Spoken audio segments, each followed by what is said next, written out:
Airbus A320 नया नया भारत में आया था। ओके। तो उसका पहला एयर क्रैश हुआ बेंगलोर एयरपोर्ट के बाहर। वो फ्लाइट में मैं था। पहली जो 16-17 सीटें थी या 18 रोज थी, उसमें खाली 3 सर्वाइवर्स थे, जिसमें से मैं हूँ। गुडनेस। कंपनी ने ड्राइवर, गाड़ी, तो मुझे कोई इंडिया छोड़ने का या मुंबई छोड़ने का कोई सवाल ही नहीं होता। तो भाई आपका तो PR आ गया, तो नॉर्मली सब लोग खुश हो जाते हैं। तो मुझे दिक्कत हो गया, क्या साला अभी क्या करें। ये कैसी मुसीबत आ गई। अगर हम नॉर्थ अमेरिका की मोटेल इंडस्ट्री की बात करें तो मोर देन 17,000 मोटेल जो हैं वो गुजराती लोग ओन करते हैं अपनी फैमिलीज के साथ में। अगर जिनके हम रूम्स की बात करें तो इन 17,000 मोटेल्स में 1 मिलियन 10 लाख जो हैं वो रूम्स हैं, जो कि पूरे नॉर्थ अमेरिका की मोटल या होटल इकोनॉमी का 50% है। कोई गाइड करने वाला था नहीं। ठीक है। कम से कम 200 से 300 जगह पे मैं भटकता था जॉब के लिए। जॉब के लिए। अब मुंबई, मुझे हर हफ्ते मुंबई याद आता है कि मैं डायरेक्टर था, मेरे नीचे 20 आदमी काम करते हैं, ड्राइवर, गाड़ी जहाँ है। पॉजिटिव मानो कि आपका क्लास में GPA टॉप है, तो टॉप साइड में रखो। आपका टोटल स्किल्स, बॉटम 5 स्किल्स आपकी क्या है? नमस्कार, मैं हूं आपका अपना दोस्त चंद्रशेखर आर्या और आज के हमारे पॉडकास्ट के गेस्ट हैं कश्यप देसाई जी। कश्यप जी हमारे ओटवा सिटी के गुजराती कम्युनिटी के एक जाने माने नाम हैं। कश्यप जी GCA यानी कि गुजरात कल्चरल एसोसिएशन के प्रेसिडेंट रह चुके हैं और हाल फिलहाल वैदिक संस्कृति और गरवी गुजरात नाम की ऑर्गेनाइजेशन के प्रेसिडेंट भी हैं। कश्यप जी वैसे तो प्रोफेशन से एक लाइसेंस इंजीनियर हैं, जहां उनको 40 साल से ज़्यादा का एक्सपीरियंस है इंटरनेशनल प्रोजेक्ट्स पे काम करने का। बहुत सारे अवार्ड्स भी ले चुके हैं अपने फील्ड में। कश्यप जी एक मेंटोर के रूप में भी काम करते हैं, जहां वो इंटरनेशनल स्टूडेंट्स और न्यू कमर्स को बिल्कुल फ्री में मेंटरशिप, 1-to-1 मेंटरशिप करते हैं, जहां उनके करियर को शेप देने में उनकी हेल्प होती है। तो इस पॉडकास्ट में हमने उनसे ढेरों इन्फॉर्मेटिव बातें की है, बहुत इंटरेस्टिंग बातें की है। बेंगलोर में 1990 में वैलेंटाइन वाले दिन एक एयर क्रैश हुआ था इंडियन एयरलाइंस का, जिसमें 146 पैसेंजर प्रेजेंट थे, जिसमें से 92 पैसेंजर्स की डेथ हो गई थी। कश्यप जी उस एयर क्रैश के एक सर्वाइवर भी हैं। इस स्टोरी के बारे में भी हमने इस पॉडकास्ट में बात की है। और अगर आप इस पॉडकास्ट को देख रहे हैं और आपने हमारा चैनल सब्सक्राइब नहीं किया है तो प्लीज़ हमारे चैनल को सब्सक्राइब कर दीजिए और अपने फैमिली और फ्रेंड्स में शेयर करना मत भूलिएगा। तो चलिए बिना किसी देरी के शुरू करते हैं। This is Kashyap Desai on Chandrashekhar Arya's talk.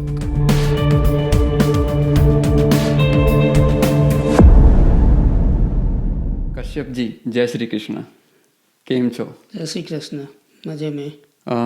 Sir सबसे पहले आपका बहुत बहुत धन्यवाद कि आपने टाइम निकाला हमारे इस पॉडकास्ट के लिए। आप ड्राइव करके हमारे तक पहुँचे, तहे दिल से आपका शुक्रिया और हमारी पॉडकास्ट की सीरीज पे आपका बहुत बहुत स्वागत सर। धन्यवाद सर स्टार्ट करूँगा मेरे बड़े ही नॉर्मल और रेगुलर सवाल से, क्योंकि मुझे आपसे बहुत टाइम से बात करनी थी सर पॉडकास्ट सीरीज के ऊपर और हमने इसके बारे में बात भी की, लेकिन अब मौका लगा बात करने का। बहुत सारी चीज़ें हैं सर आपसे पूछने के लिए मेरे पास। अब मुझे नहीं पता कि इस पॉडकास्ट में हम कितनी कवर कर पाएंगे, बट मैं कोशिश करूँगा अपनी तरफ से कि महत्वपूर्ण जो चीज़ें हैं उनको मैं ज़रूर इसमें इंक्लूड करूँ। हाँ जी। सर बताइए कुछ अपने बारे में सर, कि कैसे आप कनाडा पहुँचे, कब आपने इंडिया से निकले आप, और क्या पर्पजेस थे आपके कनाडा पहुँचने के? देखिए, मैं कनाडा पहुंचा 2001 में जी। और कनाडा आने की जर्नी का एक दो जो महत्व कारण थे, वो कि मैं इंजीनियरिंग जब मैंने ख़त्म की गुजरात से, अहमदाबाद से, और इंजीनियरिंग प्राइवेट सेक्टर में मैं नौकरी करता था। तो HVAC, जिसको इंडिया में हमारा सेंट्रल एयर कंडीशनिंग या कंफर्ट, जो वो ज़माने में बोलते थे, तो वो फील्ड में नॉर्थ अमेरिका, यूएस दुनिया में एकदम नंबर 1 लीडिंग एज माना जाता है जी। अभी आज की तारीख में यूरोप में बहुत बड़ी डेवलपमेंट हुई है। तो मुझे पहले से ही कि उसमें जो भी आप काम कर रहे हैं तो उसमें बेस्ट कैसे कर सकते हैं, तो हाँ कैसे आप एक्सेलेंस एकदम जो भी काम करते हैं। जी जी। तो एक था, दूसरा था कि गुजरात में इंजीनियरिंग करके कोई हाई प्रोफाइल, क्योंकि वहाँ सबके डीएनए में बिजनेस धंधा करना है। जी जी जी। तो प्रोफेशनल नौकरी वाला थोड़ा माहौल, तो एक थोड़ा अंदर से मेरे जैसे गुजराती आदमी को लगता था कि भाई मुझे इसमें एक्सेल करना है। ये एक दूसरा कारण था। तो ये 2 कारणों के वजह से, और जॉब में काफ़ी लोगों मोटिवेट करते थे कि कनाडा ओपन है, आप जैसे को तो अप्लाई करो मिल जाएगा। ओके। तो वो एक बैकग्राउंड से कि चलो कर देते हैं, कुछ ऐसा नहीं है कि जाना ही है, कर देते हैं। और तो वो एक था, और ये सब थिंकिंग के साथ में एक दूसरा बहुत चैलेंजिंग एपिसोड हो गया मेरे साथ कि ये जो जॉब और बिजनेस के चक्कर में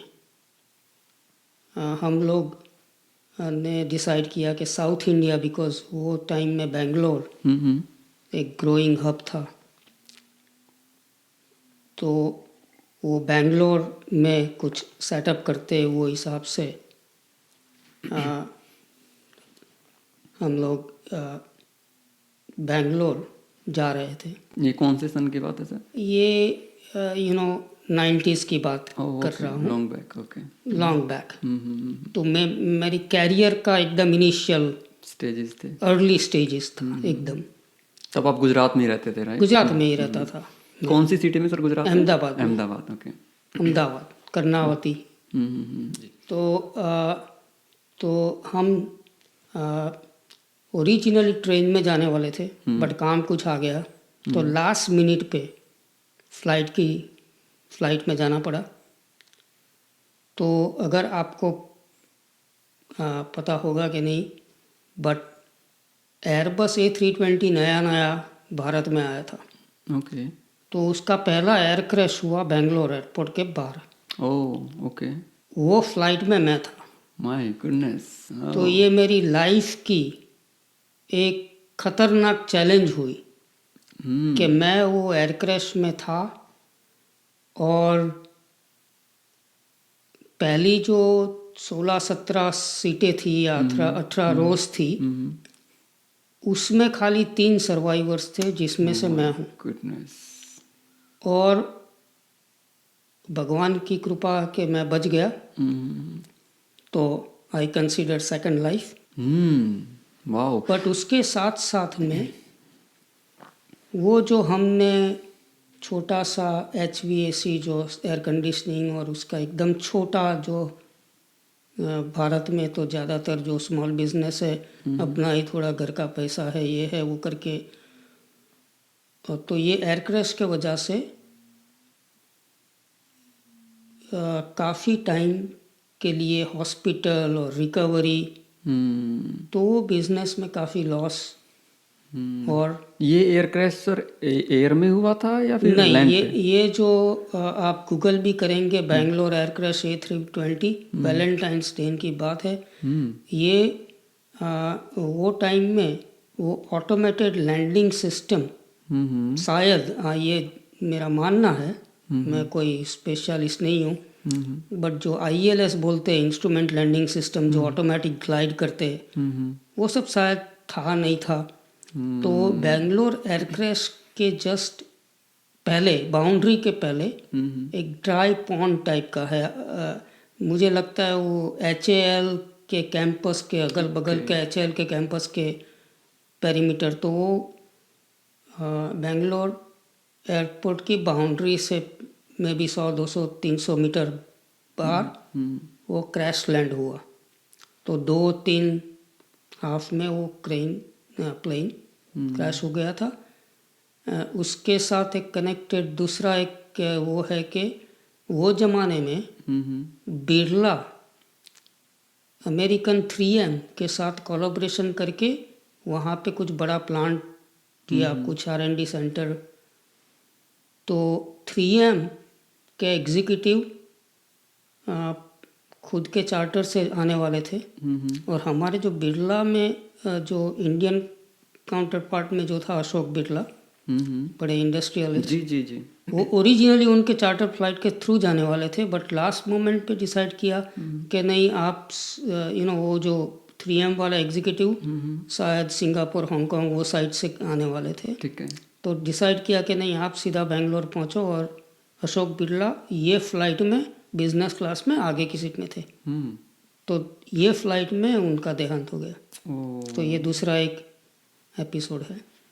तो ये कॉम्बिनेशन जब हुआ कि एक तो पूरा कैरियर में यंग एज में पूरा सेटबैक आ जाता है, डेट आ जाता है, तो एक रीज़न था। और गुजरात में जाके प्रोफेशनल नौकरी करना वो दूसरा था। बिल्कुल सर, बिल्कुल। तो वो हिसाब से हमने कैनेडियन हाई कमीशन में नॉर्मल रेगुलर जो चिट्ठी है करके एप्लीकेशन मंगाई, और पढ़ते पढ़ते खुद एप्लीकेशन करके भेजी विथ नो एक्सपेक्टेशन, आएगा तो देखेंगे। तो वो एक स्टार्टिंग पॉइंट था। ओके। उसके बाद में वो भगवान की दया और ये जब कैसा होता है कि मुझे मुंबई में बहुत बड़ी भारत की कंपनी वो टाइम में है, तो उसमें मुझे ऑफ़र आई, और एकदम हाई एंड बड़े बड़े प्रोजेक्ट्स के लिए। ओके। तो मैं अहमदाबाद से मुंबई मूव हो गया, और 1 साल में काफ़ी बड़ा ग्रोथ हुआ। और वो कंपनी मल्टीनेशनल कंपनी मॉट मैकडोनल्ड का नाम अगर सुना है, तो मॉट मैकडोनल्ड में मैं डायरेक्टर था। और उसकी पूरी इंजीनियरिंग और डिज़ाइन जो HVAC डिपार्टमेंट की है या एनर्जी एफिशिएंसी, और वो मुंबई में उनका जो डिज़ाइन सेंटर है, इंजीनियरिंग डिपार्टमेंट, वो पूरा साउथ एशिया, मिडल ईस्ट का एक हब था। तो जो वो ज़माने में महाराष्ट्र में, मुंबई में आप देखो, नवी मुंबई है, वहाँ पे एक्सपोर्ट ओरिएंटेड काफ़ी काम होता था। या जो फार्मास्यूटिकल कंपनीज है, उनके US FDA approved manufacturing base होते थे।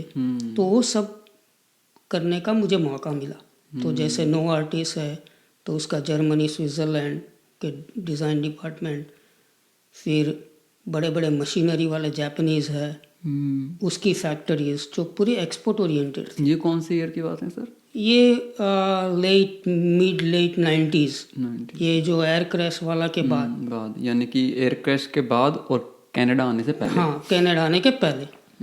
तो जब मैंने कनाडा के लिए फाइल रखी, तभी तो था कि भाई प्रोफेशनली या पैसा कमाना और इंडिया में जीना, क्योंकि एक गुजराती अहमदाबाद में इंजीनियरिंग की नौकरी में कुछ वो सेठ लोग है, तो उसकी वो इतनी कदर नहीं रहती है। वहाँ से पूरा ट्रांसफॉर्म हो गया कि जब ऐसी सैंडोस, नोवार्टिस, कैडिला, ऐसे सब है, या तो बड़े बड़े क्लीन रूम्स है, सेमीकंडक्टर मैन्युफैक्चरिंग है, या बड़े मशीनरी है, and working with European, Japanese clients. तो हमारा कॉन्फ्रेंसेस होती है या हमारी जो सोसाइटी रहती है, तो मैं काफ़ी इन्वॉल्व हो गया था। तो कंपनी ने ड्राइवर, गाड़ी, तो मुझे कोई इंडिया छोड़ने का या मुंबई छोड़ने का कोई सवाल ही नहीं होता था। मतलब कि देखा जाए तो अर्निंग वाइज, फैसिलिटीज वाइज और एक डेजिग्नेशन वाइज भी यू आर सेटिस्फाइड। हाँ, मतलब मुंबई में अर्निंग वाइज ऐसा तो नहीं हो सकता है कि मुंबई में कोई प्रॉपर्टी या घर खरीद सकते, क्योंकि कैरियर में था। बट जो गुजरात और अहमदाबाद में था उससे बहुत बढ़िया, और कैरियर सेटिस्फैक्शन वो एकदम बड़ा हो गया, क्योंकि जब आप यूरोपियन और जापानीज के साथ काम करके पूरा अथॉरिटी जब काम का आपके पास है और वो सक्सेसफुली एग्जीक्यूट होता है, जी, और कुछ चीज़ उसमें से 100% यूएस एक्सपोर्ट मार्केट में जाती है, तो आपका कॉन्फिडेंस हो जाता है and you are in the cutting edge. That's right. और कॉन्फ्रेंसेस रहती है, ताज, ओबरॉय, ड्राइवर, कार, तो इट लुक्स वेरी एकदम सेटिस्फाइंग। और साथ में 15-20 आदमी काम करते हैं, उसको सिखाना है, तो पूरी टीम ग्रूम करनी है, तो मैनेजमेंट है, ट्रेनिंग है, एजुकेशन है, खुद को भी सीखना है। तो आपने जो फाइल लगाई तो वो आप डायरेक्ट पीआर पे ही आए थे यहाँ? हाँ, तो मैं जब इतना अच्छा मुंबई में चल रहा था, तो एक दिन दिवाली के 2-3 महीने पहले अहमदाबाद से जब हर हफ्ते बात होती है घर में, तो मेरी माता जी ने बताया कोई पेपर आया है, आपका लिफाफा आया है कुछ कनाडा। तो मैं बोला खोलो, तो खोल के उन्होंने बताया कि भाई आपका तो पीआर आ गया है। तो नॉर्मली सब लोग खुश हो जाते, मुझे दिक्कत हो गया कि साला अभी क्या करें, ये कैसी मुसीबत आ गई, क्योंकि मैं इतना एकदम सेट हो गया था और मुझे उसमें ही करना था, क्योंकि मुझे बताया भी गया था कि आपने वेस्टर्न जोन में तो इतना एस्टेब्लिश किया, आप थोड़ा साउथ और दिल्ली की ब्रांच में भी देखो जी। फिर और काफ़ी अपॉर्चुनिटीज़ थी। ओके। तो कनाडा आने का और एक नया एरिया में वापस रीएस्टैब्लिश करने का मुझे इतना कोई शौक़ नहीं था। तो जब हमारा पीआर इनविटेशन आता है तो उसमें कट ऑफ डेट रहती है कि जो डेट है वहाँ से, मतलब मैं था वो ज़माने में कि भाई 1 साल तक आपको डिसाइड करना है। तो मेरी जो कट ऑफ डेट थी फरवरी, तो मैं दिसंबर तक डिसीजन नहीं लिया था, और उसके बाद मैं डिसाइड किया कि चलो ठीक है एक बार जाके आता हूँ। और वो जो मॉट मैकडोनल्ड में भी जो हमारे मैनेजिंग डायरेक्टर थे कि आपकी कुर्सी रखेंगे 6 महीना तक, we will not make any replacement. तो वो थिंकिंग से मैं आया था कि भाई चलो जाते हैं। अगर मेरी लाइन का ही प्रोफेशन में आई कैन कंटिन्यू कि जॉब या बिजनेस या कुछ भी, तो ठीक है रहूँगा, नहीं तो अपना वापस मुंबई अच्छा है। ओके। तो ये मतलब ये एक बैकग्राउंड है। इंटरेस्टिंग सर, इंटरेस्टिंग, क्योंकि आज के टाइम पे कंपटीशन, भागा दौड़ी बहुत है यहाँ बच्चों को आने के लिए, उनको बहुत ज़्यादा मेहनत करनी पड़ती है। आपके टाइम में लग रहा है कि शायद उस वक्त कंपटीशन तो सवाल ही नहीं पैदा होता था, भाई आपको डिसाइड करना पड़ता था कि भाई मैं जाऊँ या ना जाऊँ, है ना। आजकल क्या है कि शायद एम्बेसीज और वीज़ा ऑफिस डिसाइड करते हैं कि आप आओगे कि नहीं आएंगे, but this is quite interesting sir. तो जैसे सर आपने बताया कि you are a licensed engineer here, तो अभी क्विकली आप बताएंगे आपका प्रोफेशन जो है, लाइक 1 लाइनर और 2 लाइनर, कि अभी आप कहाँ काम कर रहे हो और किस पोजीशन पे काम कर रहे हो? तो मैं ये आपका सवाल का जवाब के पहले जो अब हम बात कर रहे थे उससे ये कनेक्टेड जी जी है कि मैं आया तो सही और मैंने वो डिसाइड भी किया था कि अभी 6 महीना में नहीं मिलेगा तो मेरे टाइम में भी ऐसा नहीं था। जो 60s 70s या 80s में भी जो आते थे उसमें काफ़ी इजी था, बट मेरे टाइम में स्ट्रगल बहुत स्ट्रगल था। ओके। तो और मुझे कोई गाइड करने वाला कोई नहीं था। तो मैं लैंड हुआ टोरंटो में, कोई गाइड करने वाला था नहीं। ठीक है। कम से कम 200 से 300 जगह पे मैं भटकता था जॉब के लिए। ओके। और काफ़ी लोग तो सुनने को तैयार नहीं थे। टेलीफोन करे को टेलीफोन ठोक के डाल देते थे। तो वो सिचुएशन में बट काफ़ी सीखा कि भाई ऐसी सिचुएशन जब है तो आपकी फील्ड में आप क्या कर सकते हो। तो वो करके मुझे ओटावा में एक छोटी कंसल्टिंग फर्म में जॉब की ऑफ़र आई। ओके। तो वो मैं ग्रैब किया आपने? ग्रैब किया। ओके। तो वो एक ये कनेक्टेड बात है जो आप बोल रहे थे। ओके। तो आपको कितना टाइम लगा सर ये जॉब को लेने में? मैं जनवरी में लैंड हुआ और मार्च में मुझे ऑफर लेटर मिला। ओके। 2 महीना लग गया। 2-3 महीना लगा। तो मार्च अप्रैल से मैं ओटावा आया। ठीक है। और मेरी जर्नी चालू की। अब मेरी फील्ड की इंजीनियरिंग कंसल्टिंग फर्म की जॉब तो लग गई को, तो चलो भाई एक चेकलिस्ट में एक काम हो गया कि चलो को अपना दाल रोटी है वो चालू हो गई। अभी जब यहाँ आते हैं तो फिर सब नई चैलेंजेस आ गई कि भाई मेरा फील्ड जो है वो उसको बोलते हैं HVAC, heating, ventilation, air conditioning, refrigeration. But पूरा काम अभी तक इंडिया में किया, साउथ एशिया में किया। तो वहाँ पे तो खाली एयर कंडीशनिंग का ही काम है, हीटिंग तो होता नहीं है। अगर कश्मीर जैसे या अपने शिमला कश्मीर ऊपर हिमालय में कुछ होता भी है तो वहाँ टेक्नोलॉजी, पैसा, थिंकिंग वैसा था ही नहीं कि हीटिंग करना है थ्रू टेक्नोलॉजी एंड इंजीनियरिंग। हाँ, अपना जो ट्रेडिशनल लकड़ी जला के करते हैं वो है, वो सब तो होता था। वो तो काफ़ी आप पहाड़ों में जाओ तो वो सब होता था, अंगीठी जलाते थे। हाँ, लेकिन यहाँ पे तो पूरा वो है। तो बैक टू स्क्वायर वन के बाल मंदिर किंडरगार्टन में बैठ के वापस सीखना। वो सीखना तो कैसे सीखना, क्योंकि यहाँ कोई पहचानते नहीं थे जी। जेब में पैसा नहीं था जी। कि ऐसा भी नहीं है कि भाई चलो किधर जाके सीख के आओ। तो ये एक दूसरी चैलेंज हुई। तो उसको ओवरकम करके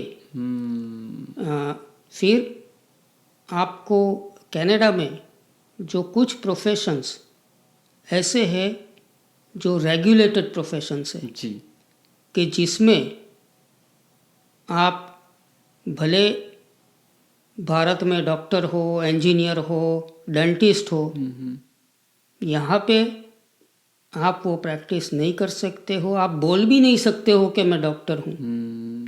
तो अनलेस एंड अनटिल आप यहाँ की जो रेगुलेटेड प्रोफेशनल बॉडी से लाइसेंसिंग नहीं लो। तो ये एक दूसरा चैलेंज है कि भाई ये पहले तो सीखना कि कैसे करना, क्या करना क्या नहीं करना। तो उसमें भी मैंने काफ़ी गलतियाँ की, क्योंकि हड़बड़ी में यहाँ का एक्सपीरियंस और इतने साल का एक्सपीरियंस लिए बगैर मैंने बोला चलो एक टिक तो हो गई, नौकरी लग गई तो ये भी टिक कर लेता हूँ। तो ये हड़बड़ी में किया तो फाइल रिजेक्ट हो गई। फाइल रिजेक्ट हो गई तो ये नौकरी तो चल रही है, बट जब तक आप लाइसेंस्ड इंजीनियर नहीं हो तो आपका ये प्रोफेशनल ग्रोथ रुक जाएगा, काफ़ी रुक जाता है। अब मुंबई, मुझे हर हफ्ते मुंबई याद आता है हम्म कि मैं डायरेक्टर था, मेरे नीचे 20 आदमी काम करते हैं, ड्राइवर, गाड़ी जहाँ है ताज ओबरॉय, और यहाँ पे वो जूता घिसता हूँ, और 4 महीना स्नो और विंटर है, कहाँ आ गया। हम्म तो ये इससे काफ़ी मैं सीखा कि क्या करना चाहिए। वो चैलेंज ली ओके कि नॉर्थ अमेरिका में हम्म कुछ जो काम करते हैं उसमें एक्सेल करना है तो क्या क्या करना चाहिए। तो मैं नौकरी के साथ साथ में लाइब्रेरी जाके ये करके काफ़ी कुछ मैं सीखा, और काफ़ी क्लाइंट्स को आउट ऑफ द वे जाके, मतलब मेरी नौकरी से डबल टाइम मैं ऐसे ही वॉलंटियर करता था काम सीखने के लिए ओके कि इसमें चैलेंजिंग कैसे मैं कर सकता हूँ। तो वो हिसाब से मैंने काफ़ी कुछ सीखा, अपने आप को रीटूल किया कि भाई अगर, और मैं मेरे आप को बोल रहा था कि मुंबई में रह के मल्टीनेशनल कंपनी में बैठ के यूरोपियन और जापानीज क्लाइंट्स और कंसल्टेंट के साथ सक्सेसफुल जो आदमी कर सकता है तो यहाँ भी हो सकता है। हमारी थिंकिंग और माइंडसेट को चेंज करना पड़ता है और मेहनत करनी पड़ती है। तो वो काफ़ी मैंने की, और फास्ट फॉरवर्ड उसके बाद में तो काफ़ी अलग अलग 3-4 कंपनियों में मैं गया। ओके और मैंने जो हमारे फील्ड प्रोफेशन है एस्ट्रे करके, तो उसके नॉर्थ अमेरिका के बहुत सारे 10-15 अवार्ड लिए। ओके और वो करके मैंने मेरी जो लाइसेंसिंग इंजीनियर की फ़ाइल वापस सबमिट की। तो उसमें कोई दो राय नहीं है। वो इवन जो सामने इंटरव्यू वाले थे जी वो भी कि अरे आप जैसे इतने क्वालिफाइड को तो हम ना कैसे बोल सकते। मतलब ये एक लाइसेंसिंग की जर्नी है। जी जी जी जी जी तो कैसे करना, जी जी जी जी तो ये सब जो और कैसे करना है, क्या करना है और क्या नहीं करना है, तो ये सब काफ़ी सीखने मिला। सही है। तो अब आप करंटली किस कंपनी के साथ हो सर? अभी मैं लास्ट थोड़े साल से गवर्नमेंट ऑफ कनाडा में लेबोरेटरीज कनाडा करके एक बहुत बड़ा इनिशिएटिव है कि जो आज सब आप सुनते रहते हो कि climate change, sustainability, zero carbon emissions नहीं चाहिए, या सस्टेनेबिलिटी का एनर्जी एफिशिएंसी। तो जो कनाडा में पूरा साइंस रिसर्च लेबोरेटरीज का इंफ्रास्ट्रक्चर ज़्यादातर 60s-70s में बना जी तो वो ज़माने के हिसाब से बना जी तो अभी we fast forward to 21st century 2024 तो वो चलेगा नहीं बिल्कुल। और ये टाइप के जो साइंस लेबोरेटरी जैसे आप बायोटेक है जी जी तो वो ह्यूज एनर्जी गजलर है। तो आपकी जैसे ऑफिस या रेसिडेंस है उससे उसकी energy footprint 10 to 20 times larger हो सकती है। तो जब इतने बड़े एनर्जी इंटेंसिव इंफ्रास्ट्रक्चर है उसको ज़ीरो कार्बन और हाई लेवल ऑफ सस्टेनेबिलिटी कैसे बनाना है, तो उसमें जो मेन मैकेनिकल सिस्टम्स है, उसकी जो HVAC सिस्टम्स है, इंटेलिजेंट स्मार्ट, जैसे स्मार्ट सिटी का नाम आपने सुना है, तो ऐसे स्मार्ट बिल्डिंग, स्मार्ट लेबोरेटरीज, तो उसको इन ट्रू सेंस कैसे बनाना है।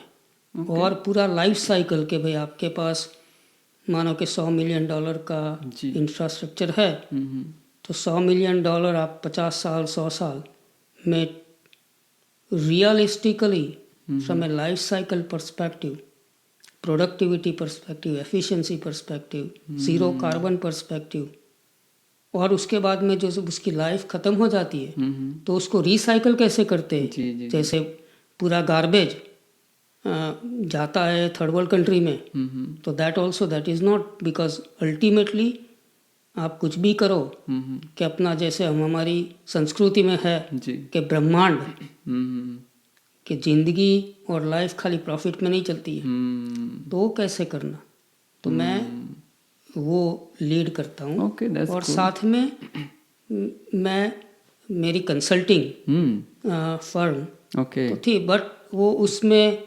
समाज सेवा और उसके लिए ये अभी वो बिजनेस वाला खून वो है, साथ साथ में चलता रहता है। हाँ माँ, बस sir, this is really good.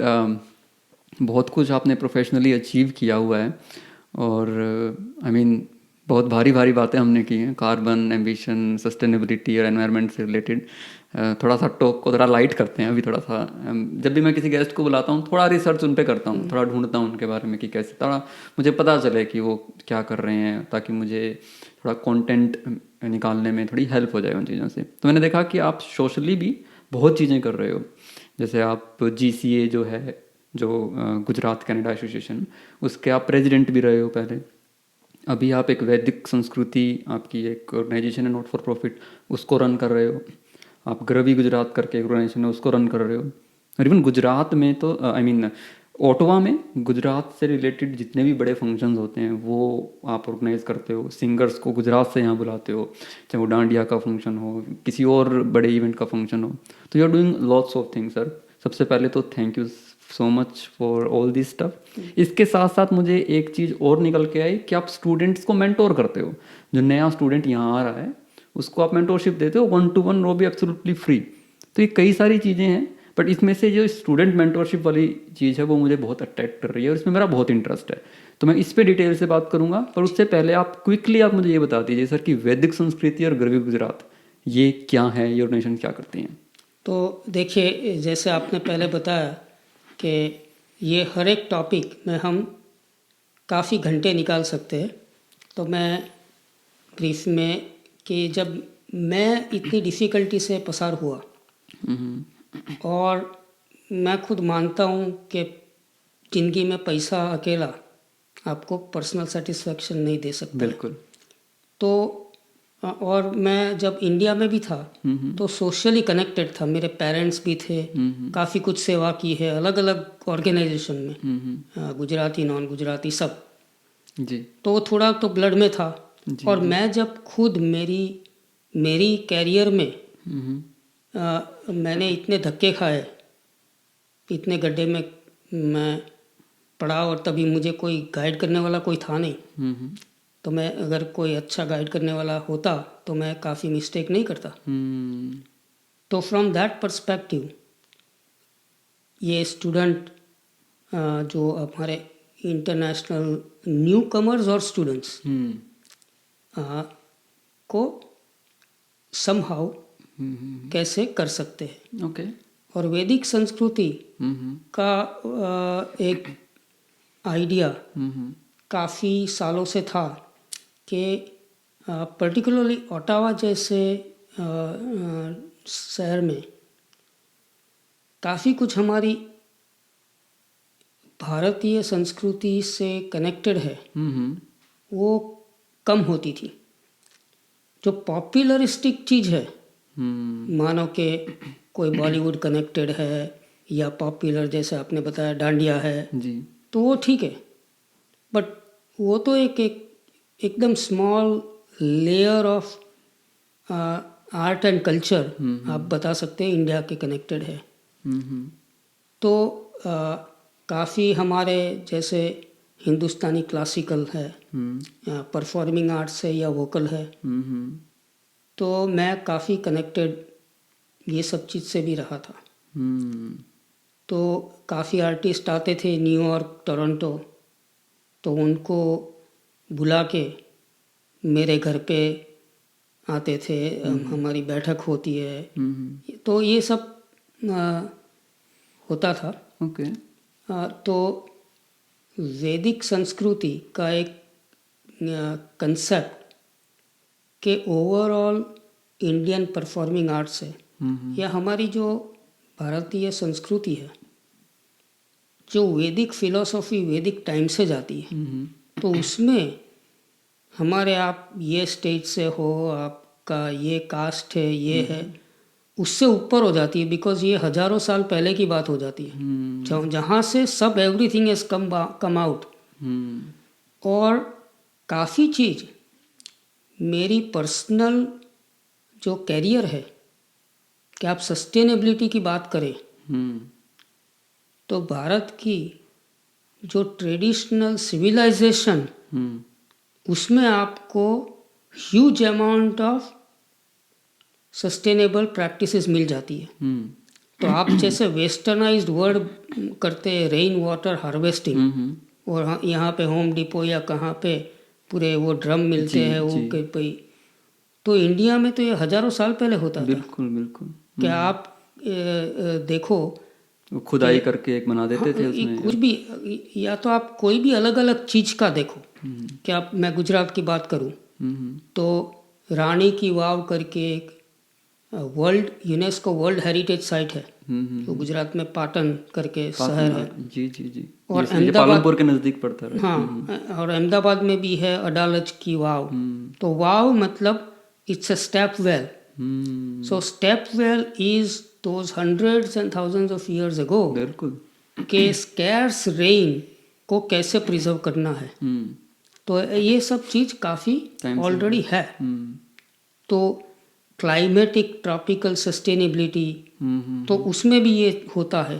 तो जो वैदिक का संस्कृति मतलब कि भाई राइट फ्रॉम द वैदिक टाइम्स, संस्कृति का लूज ट्रांसलेशन, आर्ट कल्चर तो है, लेकिन एज अ सिविलाइजेशन तो वो जो पूरा एनवेलप है कि अंडर वैदिक संस्कृति we have the potential to cover anything and everything which affects human life, which positively impacts human life.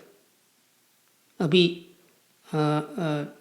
ज़्यादातर लोगों को जो पॉपुलर आर्ट कल्चर से कनेक्टेड होता है कि भाई वैदिक संस्कृति है या कश्यप भाई है तो बहुत बड़ा डांडिया करते हैं या गुजराती प्रोग्राम करते हैं या हिंदी बॉलीवुड लाइक म्यूजिकल, या जो अपने क्लासिकल से जुड़े हुए हैं तो क्लासिकल डांस परफॉर्मेंस वो कराते हैं। बट ये बैक ऑफ द माइंड ये थॉट प्रोसेस है, that is how this came about, के वैदिक संस्कृति मीन्स वैदिक टाइम से काफ़ी जो है, और संस्कृति civilisation, and so that was okay that's nice sir. तो ये भी एक बहुत बड़ी टास्क चैलेंज बन जाता है इस तरह के देशों के अंदर, जहाँ पर आप अपना प्रोफेशनल करियर तो है उसको ऑप्ट कर रहे हो, अपनी फैमिली भी संभाल रहे हो और साथ में आप सोशली भी कम्युनिटी के लिए कुछ कर पा रहे हो। सर कम्युनिटी की बात हुई है ना, तो यहाँ मैं ज़रूर मेंशन करना चाहूँगा कि स्पेशली अगर गुजराती कम्युनिटी की बात करें ना सर, एक बड़ी वाइब्रेंट और बड़ी पीस लविंग कम्युनिटी मानी जाती है, और है भी बड़ी पीसफुल सी कम्युनिटी है सर ये, और कल्चरली अपने आप में बहुत रिच है। पूरा ऑल ओवर इंडिया की कम्युनिटी रिच है, बट उसमें अगर गुजरात की बात करें तो ये बहुत ज़्यादा कल्चरली रिच है। एक कहावत भी है सर गुजरात में बड़ी प्रचलित है, जहाँ जहाँ वैसे एक गुजराती ત્યાં ત્યાં सदाकाल गुजरात। शायद गलत नहीं हूँ तो इसका मतलब ये होता है कि कहीं एक गुजराती भी कहीं चला गया तो गुजरात की छाप को सदा के लिए वहाँ छोड़ आएगा। और इवन अगर डाटा की बात करें सर तो उसमें भी कुछ ऐसे निकल के आता है, अगर हम इंडिया में देखें तो हर 20 लोगों पे एक गुजराती है, और अगर हम नॉर्थ अमेरिका में बात करें तो हर 5 इंडो अमेरिकन के ऊपर एक गुजराती है। तो अगर हम सैकड़ों तो नहीं, दशकों पुरानी बात भी करें तो अगर हम अफ्रीका की बात करें, यूके की बात करें, अमेरिका की बात करें, कनाडा की बात करें, हर जगह आपको पटेल और गुजरातीज मिलेंगे। यानी उन्होंने अपने गुजरात से बाहर निकलना शुरू किया। अब क्योंकि उनके अंदर बिजनेस वाला भी एक खून था, उन्होंने बाहर जाके बिजनेस भी बहुत किए। तो मैं यहाँ 2 क्वेश्चन देना चाहूँगा सर इस कंसेप्ट के ऊपर। पहला क्वेश्चन तो यही है सर कि जैसे पंजाब और गुजरात 2 सबसे मशहूर स्टेट हैं इंडिया की, जहाँ पर आपको बाहर बहुत लोग देखने को मिलेंगे। तो गुजरात में कैसे शुरू हुआ सर ये बाहर जाने वाला? क्या क्या कुछ स्टोरीज हैं इसके पीछे, या कोई कनेक्शन है इसका, कोई रूट कॉज है कि गुजरात से लोगों ने विदेश जाना स्टार्ट किया बहुत पहले और आज तक चलता आ रहा है वो ट्रेंड?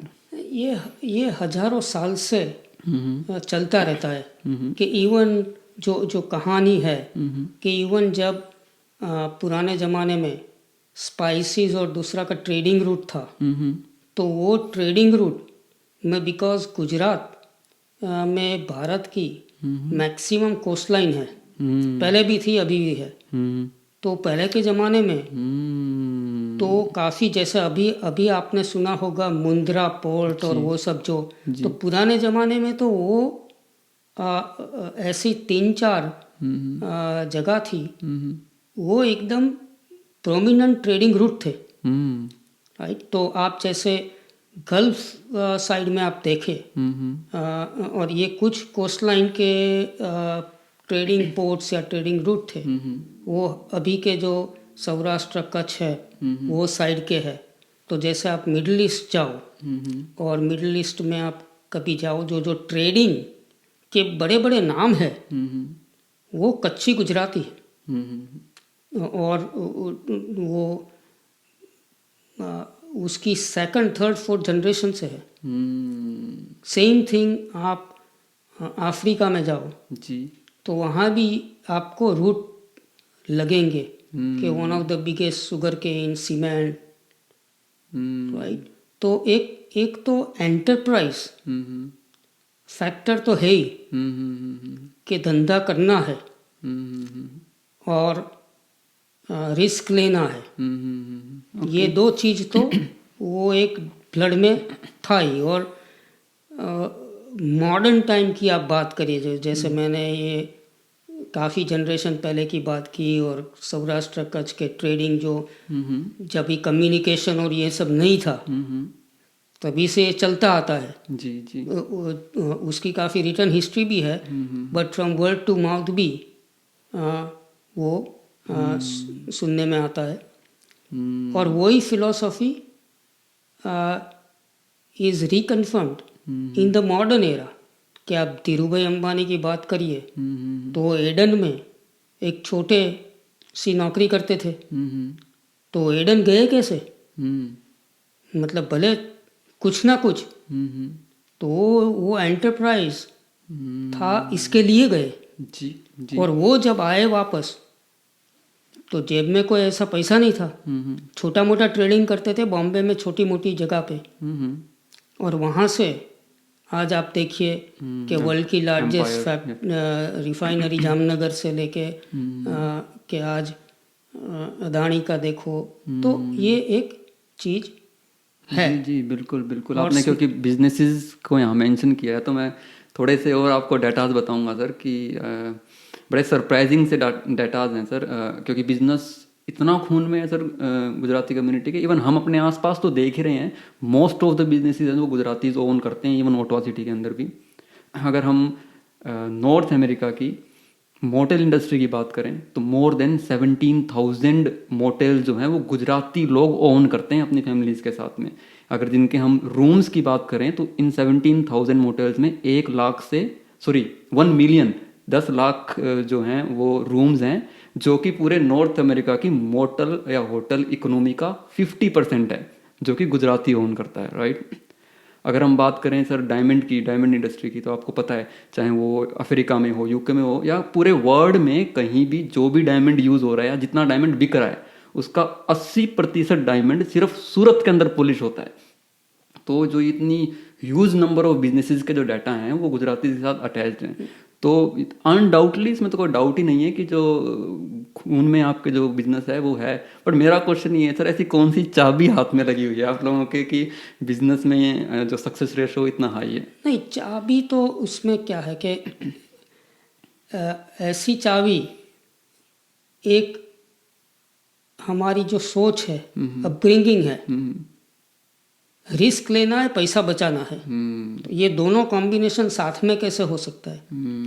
अभी उसमें काफ़ी कुछ अलग अलग मॉडल्स है।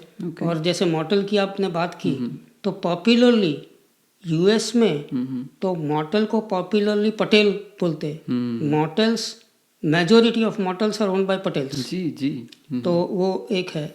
बट कमिंग बैक, जो आपने बताया कि रिस्क लेना है बिजनेस में, बट साथ में सेविंग्स भी कैसे करना है। जी।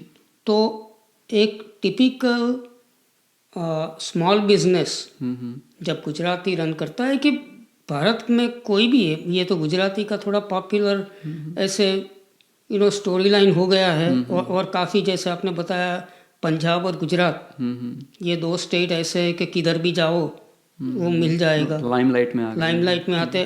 आजकल वो केरला मलयालम का भी है, राइट। तो ऐसा नहीं है कि खाली अकेले गुजराती का है, बट ये जो हमारी भारत की खासियत और ये जो गुजरात की खासियत के जो ट्रेडिशनल वेस्टर्न बिजनेस माइंडसेट है, उससे जाके हम खुद अपना काम क्या कर सकते हो और हम खुद ओवरहेड को कैसे बचा सकते हैं। बिकॉज आप जितना अपना ओवरहेड बचाएंगे उतना आपका बिजनेस की सक्सेस रेशियो बढ़ेगी, आपकी प्रॉफिटेबिलिटी बढ़ेगी, आपकी रिस्क रिड्यूस होगी। तो ये सब फैक्टर्स इकट्ठा करके अल्टीमेटली सक्सेसफुल होता है। तो जो स्मॉल बिजनेस हम देखते हैं कि कोई लोकल स्मॉल बिजनेस बेचा, वही इकोनॉमिक मार्केट सिचुएशन में कोई गुजराती या भारत का कोई भी दूसरे स्टेट वाले ने लिया, तो टर्न अराउंड सक्सेसफुली कर सकता है। जी, और जी। ज़्यादातर कर सकता है। आई वुड नॉट से 100%, बट काफ़ी हद तक। जी। तो ये सब फैक्टर मैंने जो ऑब्जर्व किया अपने आसपास ना सर, क्योंकि जितने भी फूड फ्रेंचाइजी बिजनेसेस हैं वो भी मोस्टली गुजराती लोग ओन कर रहे हैं, तो मुझे लगा कि जो फैमिली यूनिटी वाला जो फैक्टर है ना वो बहुत ज़्यादा है वहाँ। मान लो आपने कोई यूनिट ली फ्रेंचाइजी की, तो वहाँ पूरी फैमिली काम कर रही होगी, हस्बैंड भी, वाइफ भी, उसके बच्चे भी, तो उससे ऑटोमेटिकली प्रॉफिटेबिलिटी बढ़ जाती है, क्योंकि जो पैसा है वो आपका बिजनेस में सस्टेन करता है, उसको आपको सैलरीज में ज़्यादा डिस्ट्रीब्यूट नहीं करना पड़ता है। तो इस वजह से लंबे टाइम तक बिजनेस चल पाते हैं, खर्चे वो कंट्रोल कर लेते हैं, राइट। तो ये एक अच्छा पॉइंटर था मेरे लिए। मैंने इसलिए भी पूछा ताकि दूसरे लोग मोटिवेट भी हो सकें इन सब चीज़ों से, क्योंकि आमतौर पे बाकी कम्युनिटी के लोग टारगेट करते हैं जॉब लेने की, पर जो गुजराती कम्युनिटी के पास पहले टारगेट होता है, अगर पढ़ने भी आए हैं, कि पढ़ेंगे 2-4 साल जॉब करेंगे और उसके बाद अपना बिजनेस स्टार्ट कर देंगे, तो इससे कुछ सीखने को मिलेगा बाकी लोगों को भी, तो वहाँ से वो लर्निंग स्टार्ट कर सकते हैं। थोड़ा शिफ्ट करते हैं सर टॉक को। मेरा इंटरेस्ट है सर मेंटोरशिप वाली चीज़ों पे बात करने का, कि आप स्टूडेंट्स को मेंटोर करते हो। सर पहले तो ना मैं स्टार्ट इसको ऐसे करूँगा, आज की जो जनरेशन है ना उसके लिए जो ये मेंटोरशिप या मेंटोर वर्ड जो है ना, ये फॉर ग्रांटेड हो चुका है बहुत ज़्यादा। हालांकि मैं बिल्कुल नहीं मानता ऐसा, मुझे आज भी बहुत इंपॉर्टेंट लगती है मेंटोरशिप, लेकिन आज की जनरेशन को ये लगता है कि गूगल पे कुछ पढ़ लिया, देख लिया और हम लोग सब कुछ हो गया और वो कर लिया हमने। इसके ऊपर आपकी राय जानना चाहूँगा सर, आज के टाइम में भी मेंटोरशिप कितनी ज़रूरी है और उससे क्या फ़ायदे स्टूडेंट्स को मिल सकते हैं? तो देखिए, एक तो मेंटरशिप एक एकदम ब्रॉड वर्ड है, राइट।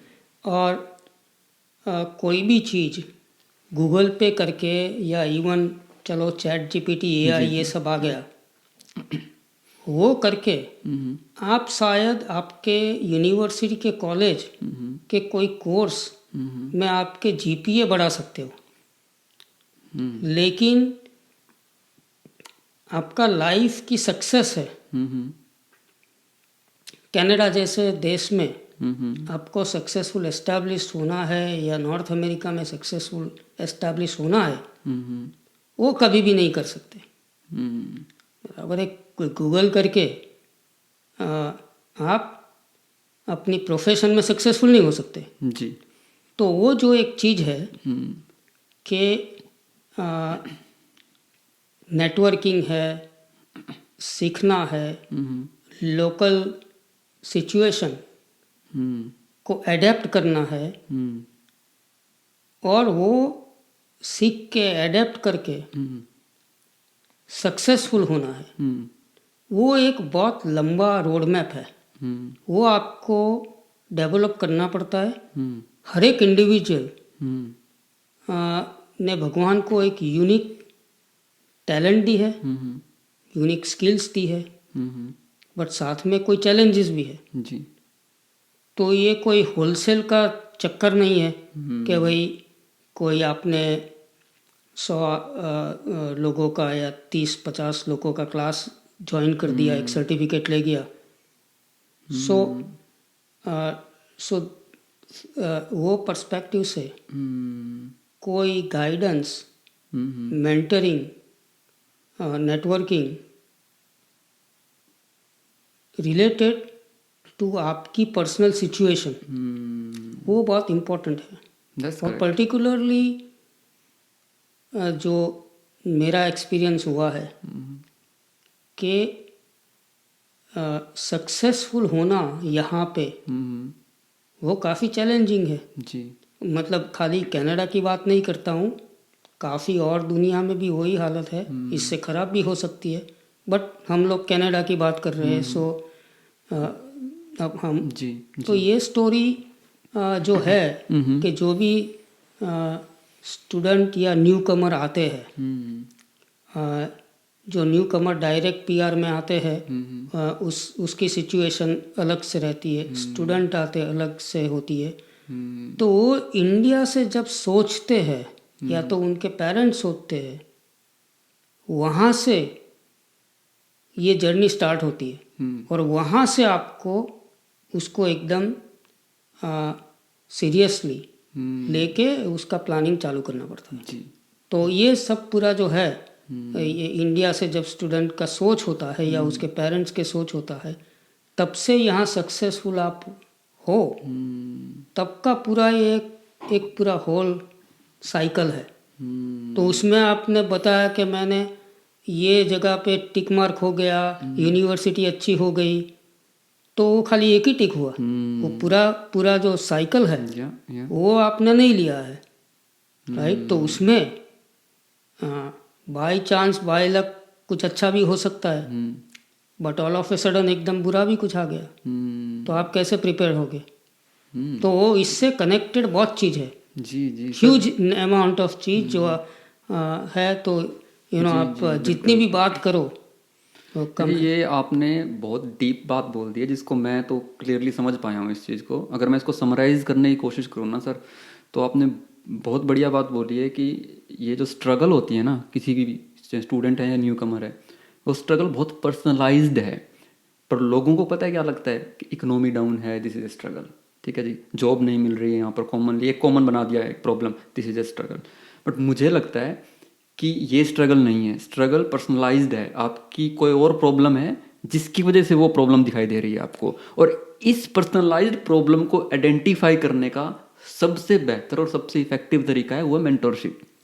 वहीं से आपको पता चलेगा कि आपकी प्रॉब्लम क्या है, और जब तक प्रॉब्लम आइडेंटिफाई नहीं होगी तब तक आप उसको सॉल्व कैसे करोगे। अदरवाइज तो वो waste of time and waste of money हो गया ना, रिसोर्सेज का। तो ये बहुत बढ़िया बात बोली सर आपने। मतलब देखिए, एक जनरलाइज चीज़ है, मैं ऐसा नहीं बोलता हूँ कि वो टोटल रॉन्ग है, जी जी, बट ये जो जनरलाइज चीज़ है वो काफ़ी, आप गूगल या करंट अफेयर्स का अवेयरनेस, कनाडा का, इंडिया का, किधर और का, वो करके आप कर सकते हैं, और वो आपको करना ही चाहिए। अगर आप वो नहीं करते हैं तो 10, 20, 50 लाख खर्चने का कोई मतलब नहीं है, बिकॉज ये तो मैंडेटरी है। जी जी जी, आपको ऐसा नहीं है मुझे टॉप यूनिवर्सिटी में मिल गया बिकॉज मेरा इंडिया में बहुत अच्छा बैचलर्स में ग्रेड आया और मेरे माँ बाप ने लोन लिया, या मेरे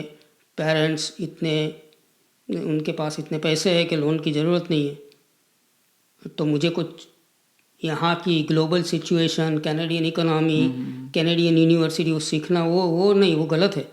वो तो करना ही चाहिए, मतलब वो तो मैंडेटरी चीज़ है। बट काफ़ी एग्जाम्पल्स, हंड्रेड्स ऑफ एग्जाम्पल्स मैं दे सकता हूँ कि जिन लोगों ने ये सब किया, इंडिया में एकदम फर्स्ट क्लास ग्रेड है, यहाँ की एकदम टॉप यूनिवर्सिटी में उसने एडमिशन लिया, और यहाँ भी उनने मेहनत करके एकदम अच्छे ग्रेड पाए, बट फिर भी जो अपनी फील्ड का जॉब प्रोफेशन में कैरियर डेवलप करना है वो नहीं हुआ। नहीं हुआ। और 1 साल हो गए, 2 साल हो गए, आपका 3 साल का वर्क परमिट है, टेंशन हो गया। तो ये सब मैं जब बताता हूँ कि one thing leads to the other and पूरा जो होल साइकिल है, तो वो सब स्टार्ट इफेक्टिंग नाउ। मैं ये नहीं बोलता हूँ सबको ये होता है, बट इसमें से काफ़ी कुछ है जिसको मेंटल हेल्थ का प्रॉब्लम होता है, किसी को डिप्रेशन का होता है, किसी को दूसरा होता है। छोटी छोटी चीजें हैं सर, किसी को कॉन्फिडेंस की प्रॉब्लम है, किसी में कॉन्फिडेंस ही नहीं है। तो ये जो है वो एक इंडिया से चालू जब होता है आपका दिमाग में, और यहाँ पे कैरियर सक्सेस होता है। हम कैरियर की बात कर रहे हैं, इसीलिए मैं ये रिस्ट्रिक्ट करता हूँ, बिकॉज कैरियर अकेला एक नहीं है आपका। मैं ऑलवेज देखता हूँ अपनी जिंदगी, life cycle, because somehow it is all interconnected. तो इंडिया से जब चालू होता है यहाँ, वो एक पूरा एक साइकिल है। तो कुछ कुछ आपने किया, लेकिन कुछ इम्पोर्टेंट रह गया। तो ये एक है, और ये सब चीज़ जो इंडिया से चालू हुआ, तब से हम बात कर सकते हैं ऑफ क्या क्या चैलेंजेस है, क्या करना चाहिए, क्या नहीं करना चाहिए जी।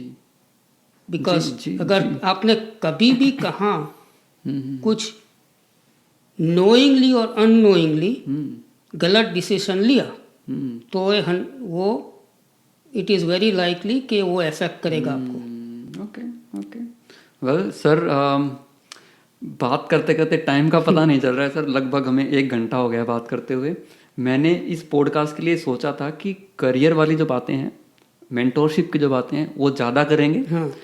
बट इतनी सारी बातें थी सर, उसमें इस चीज़ के लिए बहुत ज़्यादा टाइम नहीं मिला। मुझे अब ऐसा फील हो रहा है कि एक पूरा 1-1.25 घंटे का पॉडकास्ट सिर्फ और सिर्फ करियर से रिलेटेड पे हमको फिर से बनाना चाहिए एक और, ठीक है, जो कि लोगों को, न्यू कमर्स को उसमें हेल्प मिलेगी। तो अब हम लगभग अंत की तरफ जा रहे हैं इस पॉडकास्ट की। अंत करने से पहले मैं क्विकली आपसे 1-2 क्वेश्चन लूँगा इसी टॉपिक के ऊपर। आज का हॉट टॉपिक उठाते हैं सर। सबको प्रॉब्लम है जॉब मिलने की। स्टूडेंट है तो उसको पार्ट टाइम जॉब नहीं मिल रही है, PR पे कोई आया हुआ है, वर्क परमिट पे कोई आया हुआ है तो उसको वैसे फुल टाइम जॉब नहीं मिल रही है।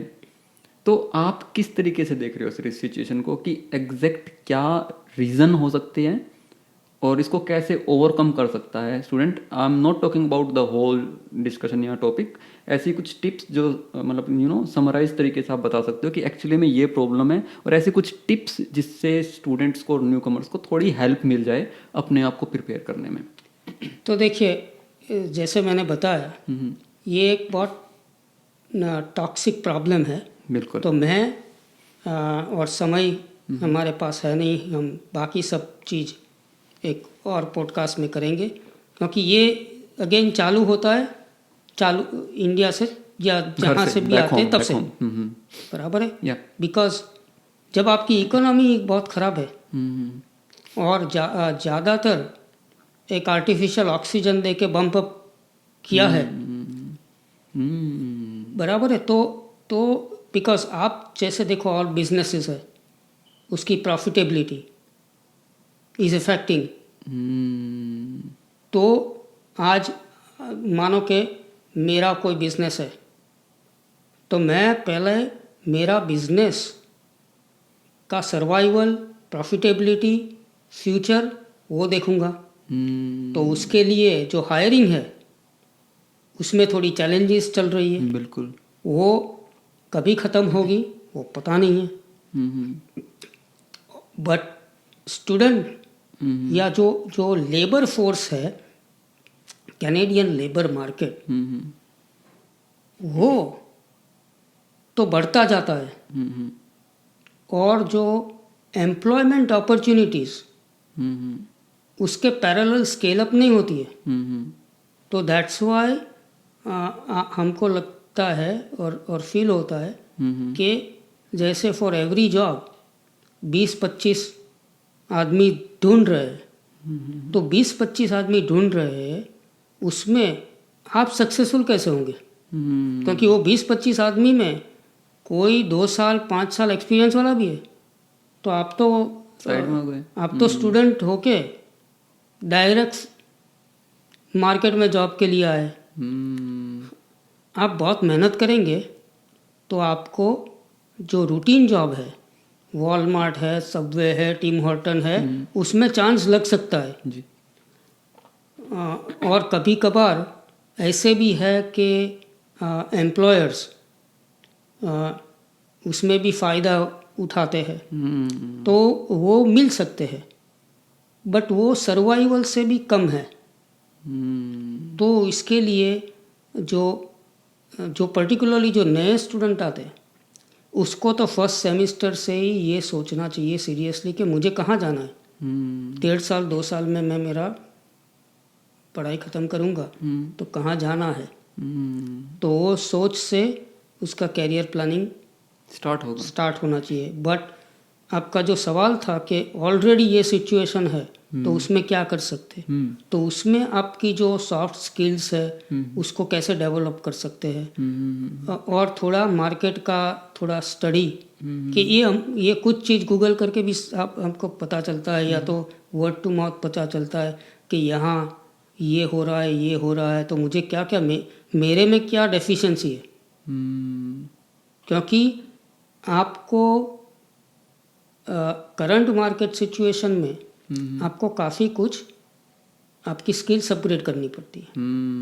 और दूसरी एक जो टेंडेंसी है, मैं ये प्रोफेशनल जॉब की बात कर रहा हूँ, जो रूटीन वॉलमार्ट और सबवे टिम हॉर्टन वो नहीं कर रहा हूँ, कि एक जो इंडिया से स्टूडेंट आते हैं और इंडिया में पर्टिकुलरली मैंने ये किया, मैंने ये पढ़ाई की तो मैं ये लाइन में जाना, तो वो माइंडसेट को निकाल के कि भगवान ने मुझे कौन सी स्किल्स दी है, कि मेरे पास क्या क्या है, मेरे अंदर जो है उसको लेके मैं कनाडा में क्या कर सकता हूँ और कहाँ कर सकता हूँ।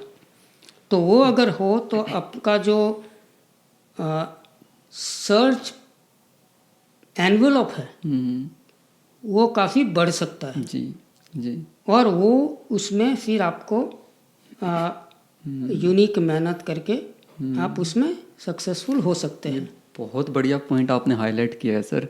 ये जो सॉफ्ट स्किल्स और एंड कम्युनिकेशन स्किल्स, ये आज के दिन पे सबसे ज़्यादा अंडररेटेड टॉपिक है, और ऐसा टॉपिक है जो सबसे ज़्यादा फॉर ग्रांटेड लिया जाता है। हर कोई स्टूडेंट और न्यू कमर यहाँ आता है ना, जो अपने आप को 30 मार्क का समझता है बराबर, और उसको अपनी सॉफ्ट स्किल्स का ही नहीं पता है कि वो क्या है। तो फिर जब उसको अपनी स्किल्स का ही नहीं पता है तो वो कहाँ जाके जॉब ढूंढ रहा है, कहाँ माथा मार रहा है, उसको डायरेक्शन ही नहीं पता है एग्जैक्टली। तो ये बहुत अच्छा पॉइंटर है। ये एकदम जस्ट 2 दिन पहले ही मैंने बहुत highly qualified master student Toronto में ऑनलाइन मेरा सेशन था और उसका मंडे को इंटरव्यू है।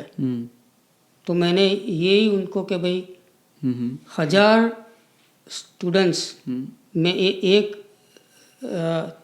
आप हो जिसको इंटरव्यू मिला है, आपने टेक्निकल तो बैटिंग कर दिया, 4-6 मारा,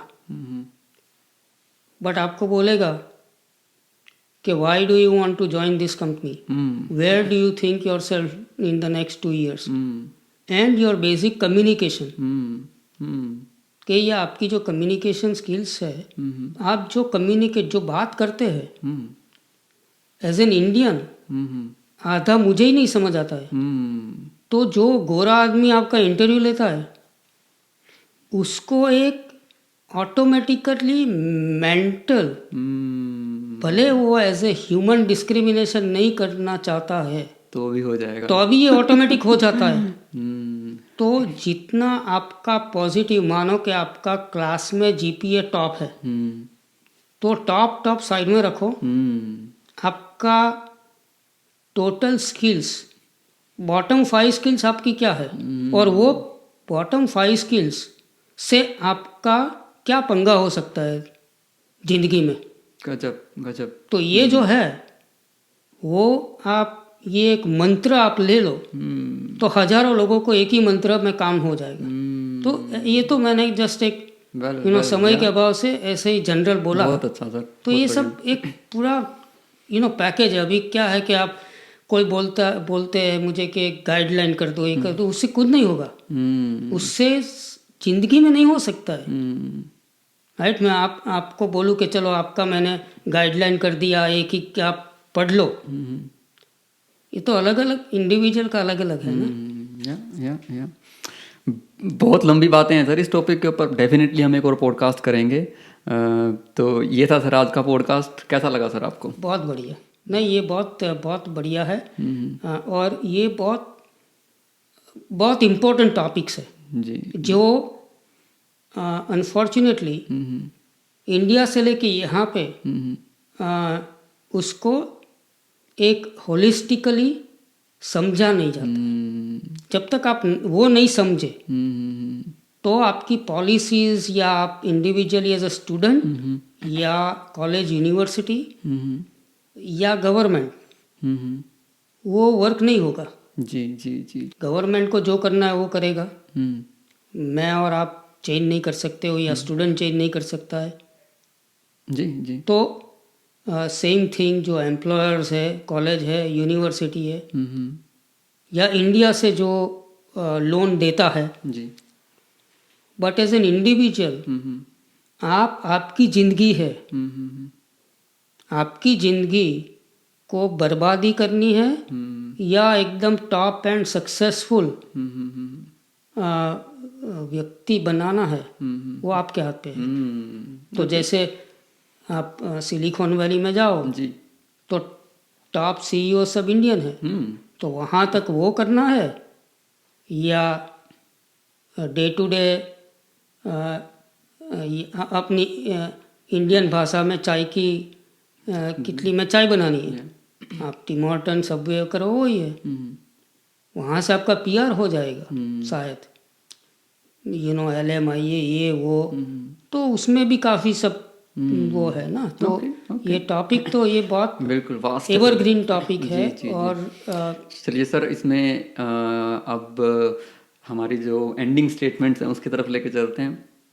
सोचिए सर, ऐसा सोचिए कि आप बाहर रहने वाले सभी गुजरातियों को रिप्रेजेंट कर रहे हैं। एक चीज़ ऐसा, मतलब हम एक इमेजिनरी वो बना के चलते हैं कि जितने भी इंडिया से बाहर गुजराती रह रहे हैं उनको आप रिप्रेजेंट कर रहे हो फिलहाल ऑन कैमरा। तो आप गुजरात में रहने वाले गुजरातियों को कोई छोटा सा मैसेज 1 लाइनर 2 लाइनर अगर देना चाहो गुजराती के अंदर तो प्लीज़ दीजिए। जो બધા ગુજરાતીઓને એક દેશી ભાષામાં દેશી મંત્ર કહું છું, જિંદગીનો તમારો ગોલ શું છે એ પહેલાં ડિફાઇન કરો, અને એ જિંદગીના ગોલ માટે કેનેડા એ સારામાં સારી જગ્યા છે કે નહીં એ નક્કી કરો। અને જો તમને લાગ્યું કે કેનેડા સારામાં સારી જગ્યા તમારા જીવનના ગોલને રીચ કરવા માટેની છે તો એના માટેની તૈયારી ત્યાં બેઠા બેઠા પહેલાંથી ચાલુ કરવી પડશે અને દરેક રીતની મહેનત કરવી પડશે, એટલે તો જ તમે સક્સેસફુલ કરી શકો।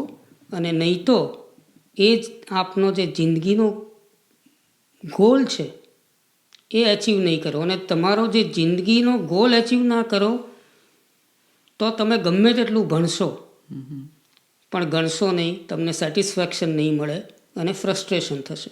Thank you sir, thank you. कुछ समझ में आया मुझे और कुछ आई विल आस्क यू इस पॉडकास्ट के बाद कि क्या मैसेज था ये।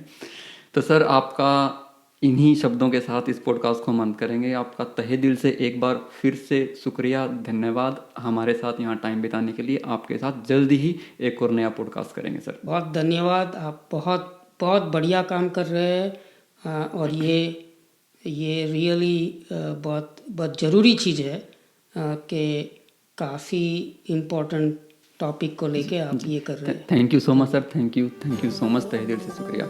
सो गाइज, ये था आज का पॉडकास्ट कश्यप देसाई जी के साथ। इतना एक्सपीरियंस, इतनी वास्ट नॉलेज, इसमें अगर किसी न्यू कमर को या फ्रेशर को डुबकी लगानी हो तो बहुत सारी चीज़ें सीख सकते हैं, अपनी नैया को पार लगा सकते हैं अगर यहाँ से हम कुछ सीख जाएँ तो। आपको हमारी एक हेल्प करनी है, इस इंटरेस्टिंग और नॉलेजफुल पॉडकास्ट को ज़्यादा से ज़्यादा लोगों तक पहुंचाने के लिए इस वीडियो को, इस पॉडकास्ट को अपने फ्रेंड्स और फैमिली के व्हाट्सएप ग्रुप में शेयर कर दीजिए। और अगर आपने चैनल को अब तक सब्सक्राइब नहीं किया और आप इस वीडियो को देख रहे हो तो कृपया करके आप चैनल को सब्सक्राइब कर दीजिए। तो मेरी इन्हीं बातों के साथ मैं इस पॉडकास्ट को यहीं विराम देता हूँ।